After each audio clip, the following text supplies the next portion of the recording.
Second to let everybody join in.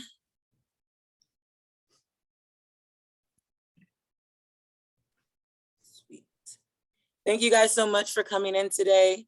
Very excited to get started here. We will start with an opening statement from Cheryl, and then we will move to an opening statement from Angel. If you have a question, please go ahead and raise your hand now.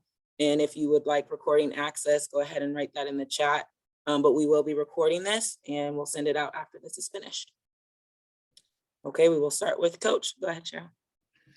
Well, another exciting day for the franchise. I had an opportunity to spend a lot of time with Angel over the last couple of weeks. I'm thrilled in her belief in us. I'm thrilled about being able to provide Sylvia Fowles, another all-time great, alongside of her as we compete for a 5th championship. And Angel and I have some history with USA Basketball. We have history back in finals, but she doesn't want to talk about that. But we have some history with USA Basketball that I really got to know Angel. And so I'm absolutely thrilled to be able to add Angel McCoughtry to the Minnesota Lynx team.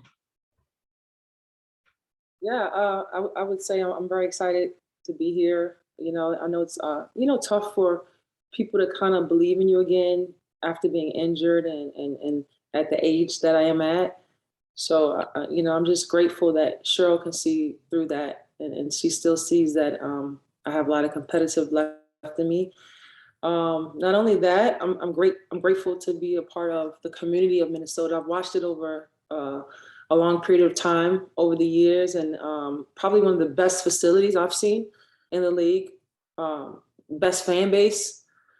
So to actually not have to be an opponent and try to fight through that, to actually be on that side, it's really a great feeling. And I'm really excited to be a part of that. All right, we'll start with questions from Kent. Kent, go ahead.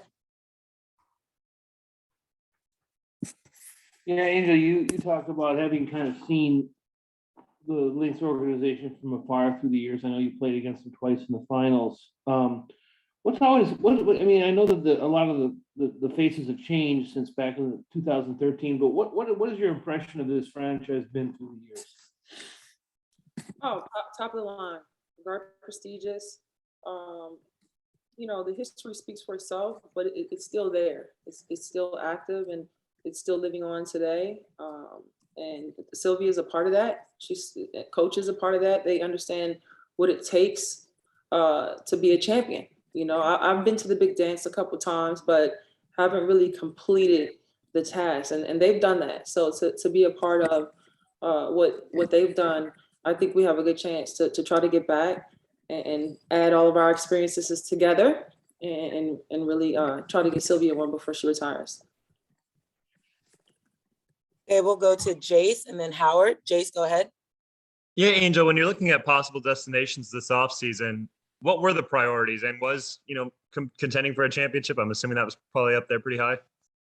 Oh yeah, that's always the first priority. But I think also too, where could I be taken care of at this point in my career, as far as my body and things of that nature. And Coach has everything lined up. Whether you're a rookie or a vet, that you're going to be taken care of, not just on the court but off the court. So I was very impressed with that. Is that kind of like, obviously we saw it, you were here a couple of weeks ago at the Timberwolves game and whatnot, like seeing the facilities and whatnot, like does that play into it too? Like, okay, I have all these resources available to me to help me get through a season. Absolutely. Especially at this point in my career, to have those type of facilities. I mean, honestly, it's number one in the league. I've got to play in Vegas. I played in Atlanta. And then you see the facilities when you go play, but you don't really pay attention. So this time I actually got to really see, and it's the number one, I would say, the number one I've seen. We'll go Howard and then Pat. Howard, go ahead. Thank you. Angel, Cheryl, good to chat with you both. Congratulations. One for each of you, if I could. Cheryl, if you could just kind of take us through the role you're seeing Angel play, and then just have a follow-up for Angel about it. Yeah, I was really impressed with Angel in the 2020 season in terms of, seeing a player grow, mature. And I think Angel is at this point in her career now where her understanding, her collection of all the knowledge that she's able to put in her game and to be utilized, I think, in the way that she was utilized in Vegas really gave me an opportunity to see what's there for Angel in terms of what types of actions to run for her. Angel for me is like, just put her on the floor, call her whatever position you want to call her. Angel will be on the floor. And anytime Angel's on the floor, something's going to happen. And it's going to come from this spirited, competitive drive to win. And so I want that every time Angel's on the floor. In terms of leadership, this is something that I'm really proud of Angel for, to be able to say that, the reports that I got as we vetted through the process, how incredible Angel has been in her leadership role for younger players. And I that was really important to me, to be able to have the opportunity to share the load. I don't want Sil to have to worry too much about those things. Angel's going to play a very big role in that regard. And Angel, just related to that, you talked about how you've gotten close, and obviously this has been a major goal. Did you visualize it? Obviously you hear pitches and different people are interested in you, but like, how did you come to seeing this as that place for you ultimately? Yeah, I would say, I had to look at how it would fit in, on each team. And I think I would fit in really well here in Minnesota, playing with Sil, who I know very well. I got to play with K-Mac 1 year in Las Vegas, who I love her competitiveness. And looking at the younger players, I mean, who doesn't love Fee, right? She's just an amazing person and player. So just looking at all the pieces, I'm like, I can fit right in, help the younger girls. In Vegas, I know I wasn't the face. It wasn't my team, but I was able to humble myself, go in and do what I needed to, not for myself, but for the younger girls. And I plan on doing that here, helping Fee and helping the young girls from my experiences. And at the same time, I come from old school basketball. I don't believe in like load management. I'm going to go hard. I come from that Maya Moore era, right? Where we just go hard every play. And if you notice last season, I got hard in preseason. It wasn't even a real game because I was going hard. What I'm saying? So no minutes restrictions. Right. I come from that. It literally have to be coach saying, okay, got to, whoa, Angel, because I just come from that era. So I just believe in really, really working hard every play. And I think that's what coach has been used to coaching. And but I'm just here to help. I'm here at a different stage in my career to really help the young girls and whatever I can do to be of assistance to Sylvia. That's what I'm here for. Thank you both. Okay, we'll go Pat and then Jack. Pat, go ahead. Okay, thanks. I've got one for Cheryl and then a different one for Angel. Cheryl, I'm wondering if you could speak in some general terms about how you manage the salary cap to get Sil and Angel's contracts underneath and give you a little bit of flexibility. There was a report out there that Sil turned down a Supermax deal in order to help you cap-wise. Could you maybe kind of go into, as best you can, some of the details here and how you managed to fit everybody in?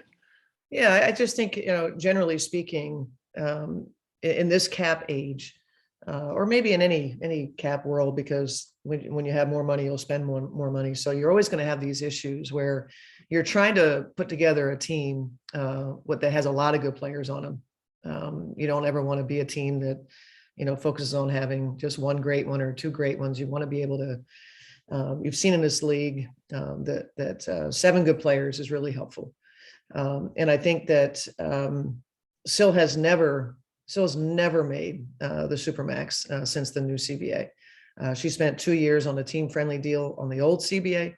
And then now in this situation, she was eligible for a Supermax and was amenable to scenarios that allowed us the most flexibility.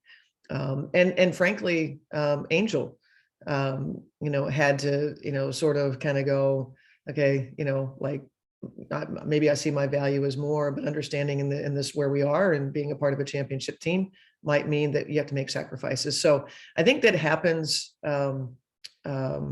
in our case, it has happened often. When I think about the old cap, the other team that we had, the best players that are willing to make those sacrifices have the opportunity to have better teams, teammates that can help them achieve their goals. So Sylvia Fowles, yes. We've said so much about Sil yesterday. This is another example of her commitment to the franchise and saying, like, I'm going to wait to hear my number once you figure out the path to be able to get everybody that we want. Okay, and Angel, I was just curious where you're at in your rehab. What are you able to do, and what do you still need to do to get ready to play? Let me just add one thing real quick to what Shirley said. Like, I don't think we really heard that this is the first time Sylvia is making Supermax. Can you believe that? She should have been making Supermax for the last 10 years.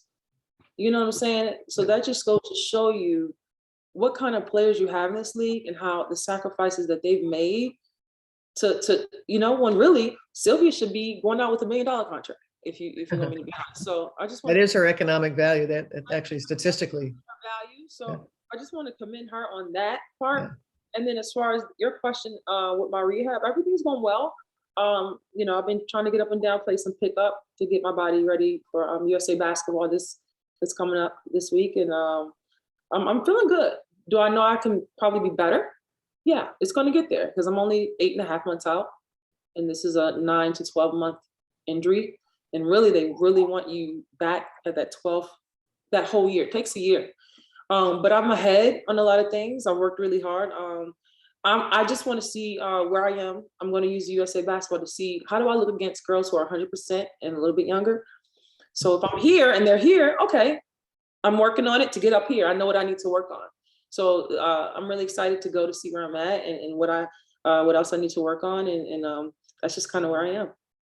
Terrific. Thank you both. All right, we'll go Jack and then Charles. Jack, go ahead. Hey, Angel, welcome to Minnesota. I believe you'll be the 6th member of the W25 list to wear a Lynx jersey. I was just curious how important it was for you to join an organization that has such a strong culture and track record of, all these really, really talented all-time great players joining forces, buying in and being successful. I'll put it like this. I want to be the nightmare for others that they were for me early on in my career. I'll put it like that because it was definitely a nightmare. It was so tough. And you were actually kind of scared to play Minnesota. That fear you had. I want to instill that fear back to people who are about to play us. I want them to be the same way I felt, right? I never showed I had that fear, but it's still in the back of my mind, like, oh my God, I want them to have that same feeling. And you felt Minnesota was the best place you could do that? Absolutely. Absolutely. There's no doubt in my mind, for sure. We'll go Charles and then Jackie. Charles, go ahead. Good morning, Angel. How are you? Good. Just asking you a question. Minneapolis in the last couple of years been the epicenter of social change for a lot of reasons. And unfortunately, for one reason, because of George Floyd's death. I want to know what's your thoughts and how you're going to incorporate yourself into the community in terms of promoting and pushing more social change and to get rid of things that we have in our society. Yeah, I'm actually glad you asked that question because that's the first thing I thought about after signing. I was like, okay, I understand this is a mecca of social injustice. What can I get involved in? What can I do? So I actually planned on meeting with the team and our PR people at Minnesota to see what they're actively involved in and how I can be involved. So that was actually what I was gonna get up to. So you actually beat me to it. So I want to be involved in the community of Minnesota. I'm ready to learn what the community is about. I'm ready to extend my services. So I will be. So definitely look forward to, something we're going to get into to help social injustice in the kids, everything. I'm ready for it. Thank you and welcome to Minnesota. Okay, we'll go Jackie and then Chris. Jackie, go ahead. Good afternoon, Angel and Cheryl. Congratulations. Who should I start with? I'll start with Angel. So going back to this whole theme about how this team is going for a championship, and that's pretty much been the culture of the Lynx I mean, for a very long time. And so I'm curious, not only for Sylvia, because this is her final season, but if you could describe to us what the urgency is like for you, because you have said many times, you've been there, you've been so close, but you haven't been able to win the championship. So how, does your signing and Sylvia re-signing just increase the urgency for the Lynx to win a championship in 2022? Yeah, absolutely. I think it makes it fun. I think it makes it more intriguing. I'm hungry, right? I had to sit out and watch a year again, right? Watch the Olympics. I had to sit out and watch the May season, which is kind of aggravating to a sense. So the hunger is there, and not only just for myself, but okay, this is Sylvia's last year. After this, we won't see Sylvia play. Like, you have to kind of think about it in that sense. So how can I help Sylvia? Because maybe I might have another year or two left, right? So how can we? So that sense of urgency is definitely there, and we'll do everything in our power to make that accomplishment for not only her but the team. And I know the city, and the fans, they're hungry for some more. They still talk about the old days, but I know, they will be hungry for some new action coming up. So it's gonna be fun. It's gonna be exciting. I'm excited for it. I appreciate that. Now, Cheryl, for you, with Angel, she's someone who's known to play the small forward or even sometimes at the 4 if you're playing a little smaller. I'm curious as to how Angel's role impacts Fee, who is expecting in May, and sort of how all of that is going to work.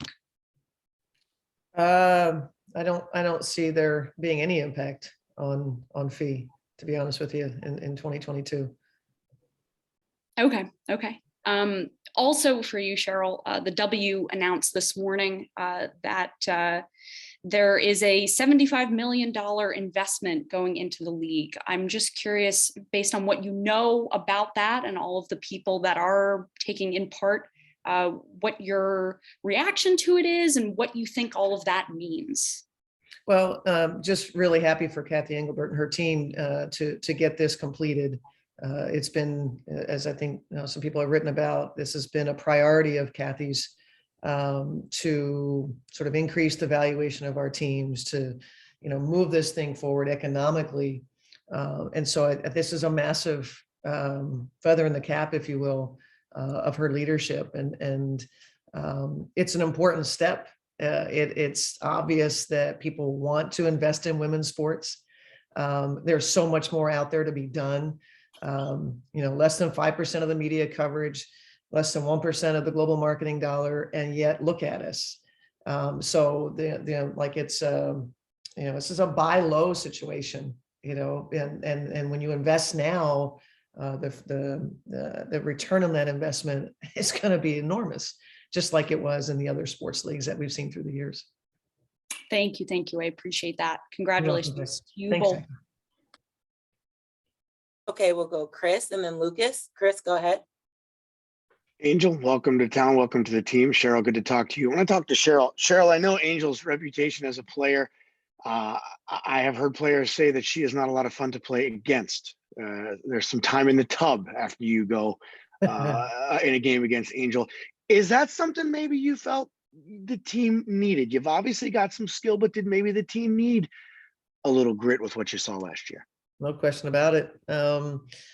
Whether it's about a team last year or just always wanting Angel McCoughtry on your team, if you're trying to be successful, that she would be a part of any plan to be successful.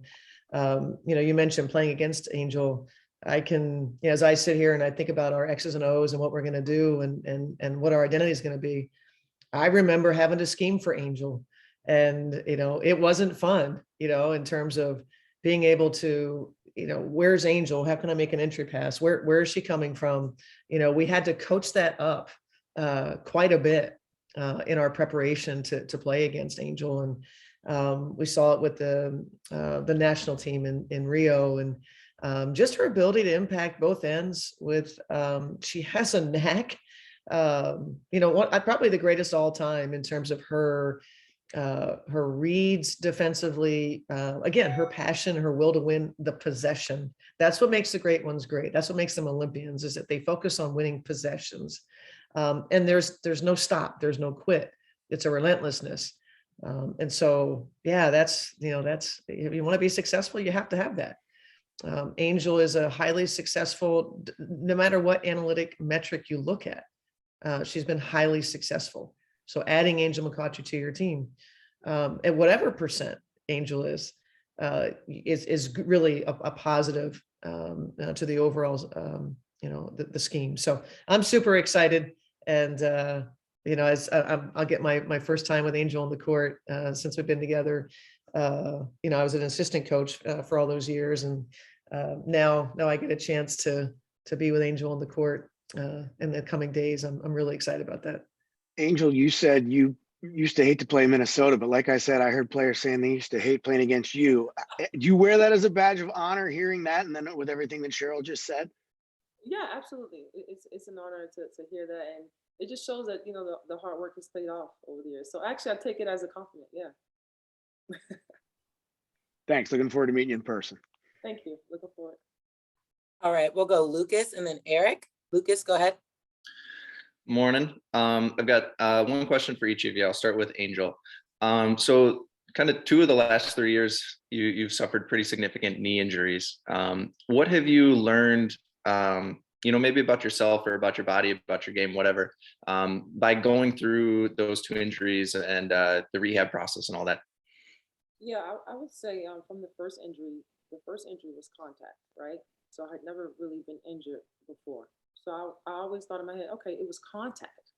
The girl bumped into my knee, so I didn't really get injured. I always had that. So going into coming in after the first injury, I didn't do things to maintain, as I would say. It was just like, okay, I'm back. I'm just back because it was contact. I don't get injured. Boom, boom. And then you get injured on your own.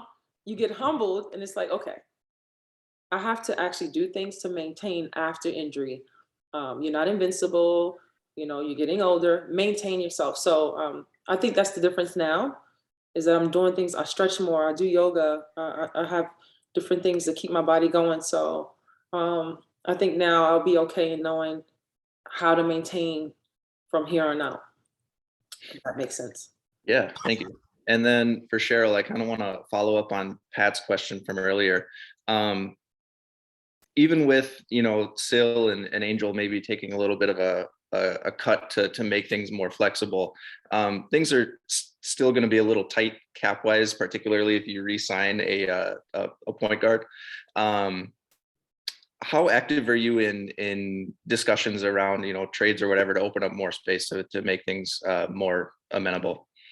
Yeah, it's probably not wise for me to share at this point what we're doing. I appreciate the ask, but yeah, this it's just a highly strategic time.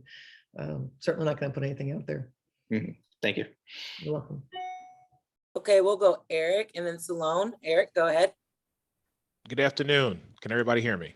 Yep. Hi, Eric. All Good to hear right. your voice. Thank you. Coach, I appreciate it. Angel, I appreciate it. 2 quick ones. Angel, first off with you, I just would like to say congratulations.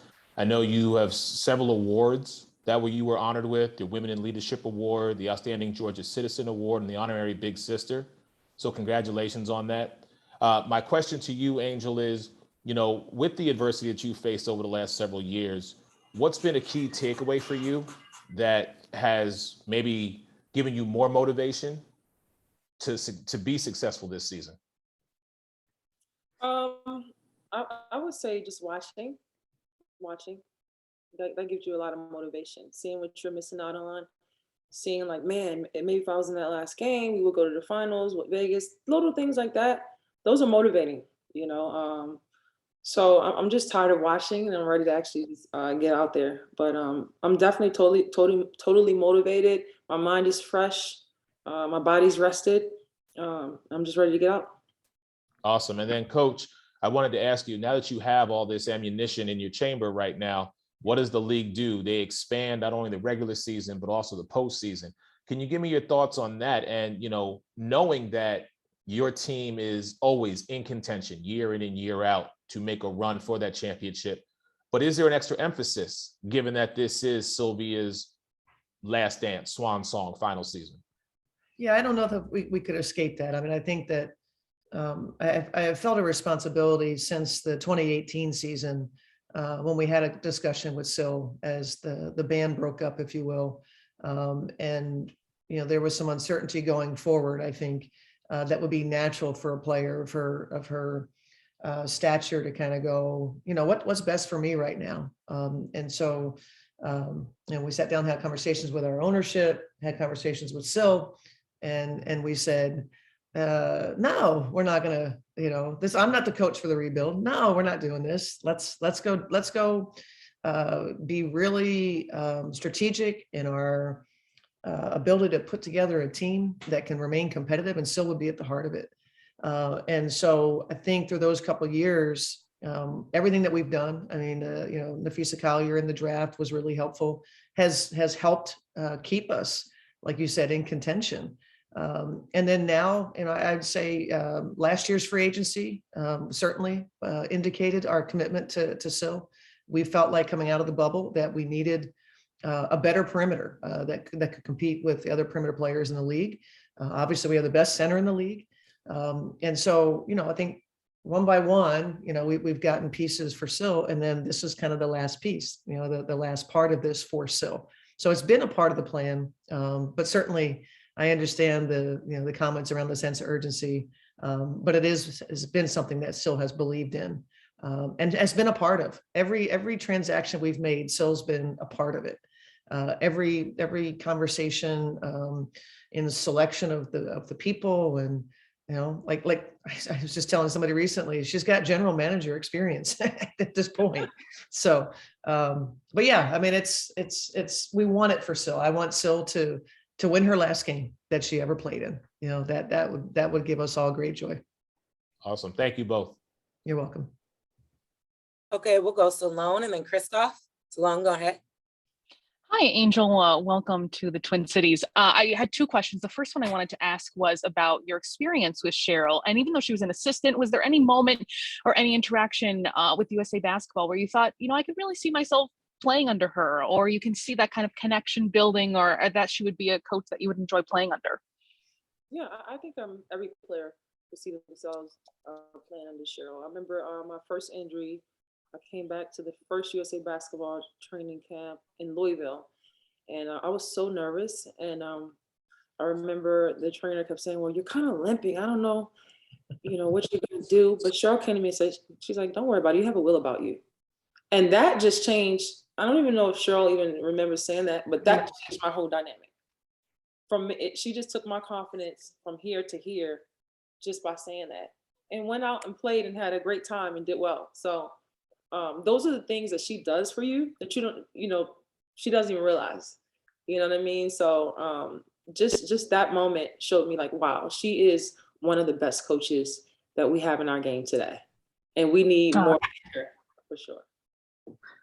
No, it's fantastic. My other question too is, Cheryl talked about this being kind of a lesson of those great players, the ones who want to win every single possession. But when I also think of you, I think of defensive tenacity. What is it that, this far in your career, that is the punishing, the do it every single possession, trying to be the best possible on that side of the ball too, that has just motivated you and continued to be consistent throughout every year of your career? What is it about defense specifically that is, really important to you?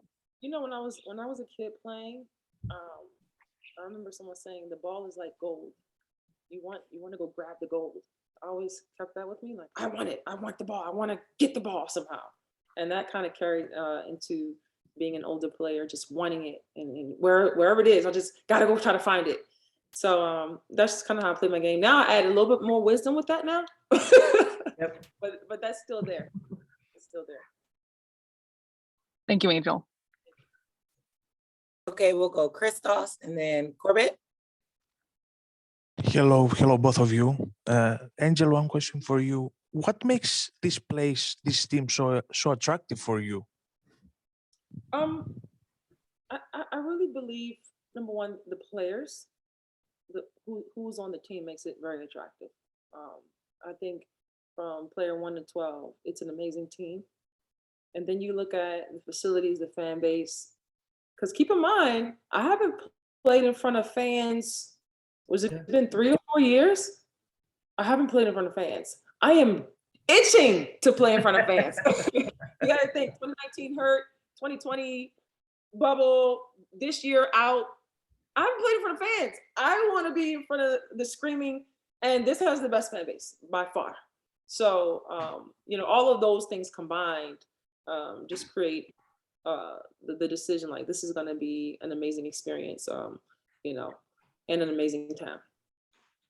I wish to give them a great highlight this season with the Lynx. And for you, coach, to have all those players, all those talented, gifted players, how easy make your game plan, and what is the real ceiling of that group? Yeah, I mean, I think it's a lot of fun to game plan when you have a lot of choices, right? And so that's something that I've enjoyed through the years is, hit them with a little bit of Sill, hit a little bit of, get some K-Mech in there, hit them with an AP, hit them with an Angel. And here comes Leja in a pick and roll game.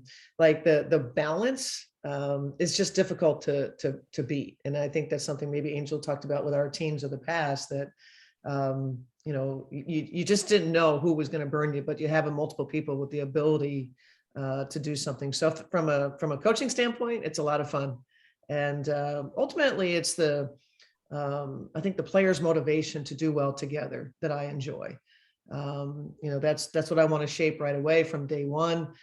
This is not about any one person getting the credit. If we all do our thing and we believe in each other and put the success of the team first, you can do great things. And that's been our culture, and that's what we've stood on, and that will be no different this season. Thank you very much, both of you. Thanks, Christos. All right, we'll go Corbett and then Teresa. Hi, Coach. I do have to ask, you're now kind of loaded with veteran leadership between Angel, Sill, and your coaching staff, who have all accomplished players. How much easier does that make your job to look at big picture items? No question, it's a lot easier. There's no substitute for experience, and there's no substitute for talent. So when you're going to have both, I don't sit back and relax and let it cruise, but certainly I always say this, you don't have to drill down as far. They understand. So there's not this granular approach to teaching. Because these players have seen most everything. It's just, hey, tell me what you want us to do. Again, it's what they do on the court together in terms of chemistry. That's something that they're responsible for building that I hope to bring out in them. But yeah, I think in terms of the leadership part, yeah, that's something that makes me smile. It's very enjoyable when you have that. And Angel, you've mentioned multiple times now that we have the best fans in this fan base, and you're excited to play in front of fans again. Do you have any particular memories of this fan base over your career? There are tons of memories. I remember the fans being very supportive. No matter kind of what team you played on, they were always kind of encouraging. I remember we had, I think it was my last All-Star game, which was 2018, which was in Minnesota. And the fans were just very awesome. I remember just tons of fun, tons of smiles. They just appreciated more so the game and what you brought to the game. So those are some great memories I remember from being in Minnesota. Well, thank you. We're excited to see you on the court in blue. Yeah, I'm excited. Thank you. All right, we'll go Teresa and then Leo. Teresa, go ahead. Hi, thanks. This is Teresa Ceballos from Queen Ballers Club. Congrats to both of you. My first question is for Angel. So knowing that you and Sylvia have played together on Team USA, was the timing such that maybe you knew or had a feeling that she'd be re-signing for one more year when you joined? And if so, how did that impact your decision to join the team? Yeah, I didn't know that this would, before signing, like, I didn't know it would have been her last year. I thought she would have had at least 2 left. But sometimes I forget how old Sylvia really is. It's not because she plays youthful, she looks youthful. Yeah. And, to play with her, of course, is like, who doesn't want to play with Sylvia Fowles? But I'm looking at it as I'm about to be a part of history because I get to play with Sylvia Fowles in her final season. So that's the awesome part about it. Awesome. Now for coach, obviously everyone's goal is to win a championship when you join a team, but beyond that, when you're having conversations with players during the free agency period, how much of the conversation is about kind of their individual goals as a player versus the broader goals of the team? Yeah, I think that's a really good question. They're both really important. And I think a team's ability to help an individual reach their goals is something we talk about a lot. And how, like you can't just say it, it's, everybody says it type of thing. How do you plan on doing it? And again, I think for the good of the team, I think the individual goals are great. And through the years, that's been something that's been very, very important to us. I'll sit down with Angel and we'll do the same thing. And we'll talk about what do you want to accomplish this year? And then it's our staff's job to help her reach those goals. Because if she's reaching the goals and Syl's reaching her goals and K-Mac's reaching her goals and AP's reaching her goals, you're going to have a very successful team. Awesome. Thanks and congrats to you both. Thank you. All right, we'll go Leo and then Jack. Leo, go ahead. Hi, Angel. Hope you're doing well today. I do have to ask, are you planning on opening a McCoughtry's ice cream here in Minnesota? And if I so, asked the same question. I want to know. Actually, yeah, people have been saying that. Maybe me and Rebecca can collab on something and make some kind of, ice cream. She does waffles, right? Yep. I mean, hey. And some cookies and some other stuff. Yeah, some good stuff. We can start off me and her collabing and making something really cool. I think we can start off with that. Awesome. Thank you. So, the people want to know, so I said, I gotta ask. Yeah, I kind of want to focus on the basketball, but make something cool with Rebecca. I think that's a no-brainer. All right, guys, we got time for a couple more questions. We'll go Jack and then Jackie. Maybe we can work on getting a media discount on whatever you guys come up with. But Cheryl, quick question for you. AP spoke at length a few weeks ago about how, the season is really kind of on top of each other. There's not a lot of practice time, once the season gets going this year. Just how important is it for you to have so many veteran players that can hopefully install concepts quickly and make sure that, the training camp this upcoming season isn't like the one that you had last season, and just kind of what's the value of that? Yeah, so that's two part. I mean, as far as the training camp, I mean, that's what the players are doing right now. In terms of, we've made communication around our expectations, and then now you just, in some cases we are monitoring and in touch with players that need that. Other cases, there are players like a Sylvia Fowles who knows exactly what to do and how to prepare. We'll work closely with Angel as she manages the kind of the finishing touches of her recovery. I think in terms of the season, it's going to be an interesting one because of the roster size, with Nafisa probably not being there for the better part of the season. So we'll have 10 players, very experienced players. And so I don't need to spend a lot of time at practice doing things. I need to make sure that they are physically and mentally in a good place. Now, they'll probably use that periodically and say, Coach, I need to be in better physical and mental place, and that maybe we don't need to practice today. But I think in general, yeah, I mean, it's about the games and, our ability to keep us healthy and feeling good. That's going to determine how successful we are. Thanks, and good luck to both of you in DC and Puerto Rico. Thanks, Jack. All right, the final three questions will go Jackie, Eric, and then Kent. Jackie, go ahead.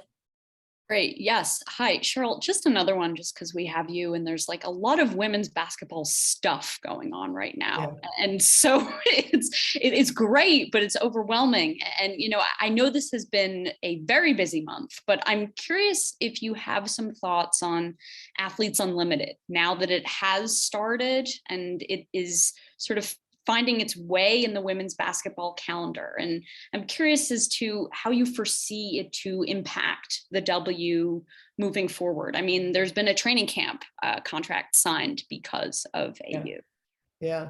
I mean, it's all about opportunities for women, increasing opportunities for women to play stateside.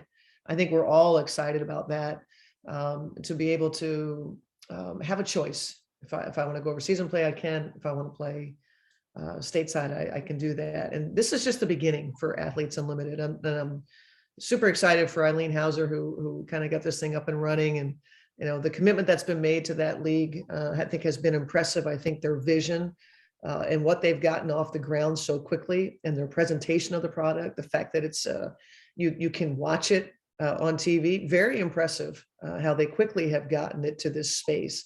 And so you think it only grows from here. And I think the better the financial opportunity becomes, the more you might see even an increase of WNBA players that are currently on rosters playing in that league, more than what they have now.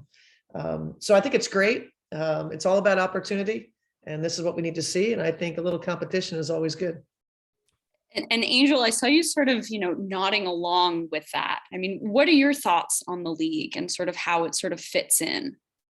I love it. I think it's great for the women to be able to play if they're not overseas, instead of just kind of sitting around and trying to figure out what they want to do next. This gives them some a check in their pocket, so I think it's great. I love that you can stream the games online, and it gives the fans an active way to continue to watch the players that they love. It's kind of hard watching overseas, the time difference, and nobody's gonna be up 3 a.m. watching games or stuff like that. So I think it has a lot of potential to even grow and be even bigger. Thank you both. Oh, whoops. All right, we'll go to Eric and then end with Kent. Eric, go ahead. So I have to disagree with Jackie. I think we need more of women's WNBA and just women's college sports and women's sports in general. So I'm not overwhelmed by it. I want more of it. So continually throw it my way, please and thank you. Good. Really quick, Coach, I just want to ask you a quick question. Something that we haven't discussed, or maybe I haven't heard about, is just you and your involvement with USA Basketball. And I just want to know if you could talk to me briefly, just the importance of you being named now the head coach through 2024 and the impact that Bill Laimbeer had on you. Yeah, I'm just incredibly grateful. And anytime you bring it up and, you talk about, that I'm the head coach of the national team, it's an incredibly overwhelmingly humbling feeling. So that never goes away. Super excited to get started, to get on the court and play our first game, and not too long after a couple of days of training camp. I feel very challenged by that. That's, I love to be challenged, and you kind of get forced outside your comfort zone. And, I love the opportunity there. And the impact that Bill Laimbeer has had on me, I remember it well. In 2006, I was at a bit of a crossroads in my WNBA career. I had some good positions in the league prior to 2006. I competed against Bill. I didn't like Bill very much, being on the other benches. And Bill had this way of bringing out the worst of you, in terms of, I said he'd make you, like he just would get under your skin so bad, you'd be a little bit embarrassed how it made you feel and how you reacted to it. And the last person I wanted to work for in 2006 was Bill Laimbeer. And I was going through a little bit of in my personal life. My father's health was, we kind of had a little bit of stuff going on there, and I wasn't so sure that I wasn't going to take some time off from the WNBA. And Bill talked me into coming up there, Bill and Rick Mahorn, and I sat in the office with those two, and Angel will know this, in the best way possible, like Bill's like the biggest asshole, like in the best way possible. And I felt this overwhelming, I get to be myself. Like immediately, I felt like I could be myself. And what that means for me, I'm a little more unfiltered. I'm a little more, like, I don't know, I just am type of thing. And to feel really comfortable, to be yourself, there was just no better feeling because I didn't necessarily have that along the way. And so working for Bill, that was something I really enjoyed. He was a big bite off as much as you want to chew. And I was somebody that had a thirst for just doing more and more and more, and he let me be involved in so many things. He played, we had many, many arguments. Again, Angel, this is all familiar to her, I'm quite sure. Many, many arguments along the way, or let's say debates, many debates along the way. And, too much to share here, but Bill has had a tremendous impact on me, the person. I appreciate his loyalty. And then I enjoyed kicking his ass when I got here to Minnesota, and he was in New York. Enjoyed the heck out of that. Yeah, and that's the epitome of anybody that would be that had a relationship with Bill. Probably would share very, very similar stories. Well, I can't wait to see more unfiltered Cheryl this season. I'm looking forward to that. Thank you both. Thanks, Eric. All right, we'll wrap up with Kent. Kent, go ahead. Yeah, one last question for Angel, kind of piggybacking on that, you talking about how hard it was to sit and watch the game. When you've been forced by injury to miss 2 out of 3 years and you're about to come back, do you feel like you'll have a enhanced appreciation of just how joyful the game can be for you? Yes, absolutely. It's emotional. I remember in 2016 in Rio, I remember Tamika Catchings was just crying so hard. I'm like, why are you crying? Like, what's wrong? We just want to go medal. She's like, because this is it, And I didn't understand it. I'm like, well, she shouldn't be crying that hard. But now, when you get older and you go through things in this game and in life, you get it. So I'm emotional. I could cry right now that I'm going to be back on the court. So I understand what those moments mean now, and I can't wait. I can't wait just to be back out there one more time. Thank you. All right, thank you everybody so much. I will send out the Zoom recordings at the end of this, and if you have any questions, feel free to reach out to Lynx PR. Appreciate it, Coach. Appreciate it, Angel. Thank you. Bye, everybody. Thank you. Bye, guys. Thank you both. Bye, Angel. Thanks, Simone. Thank you, everyone. Take care.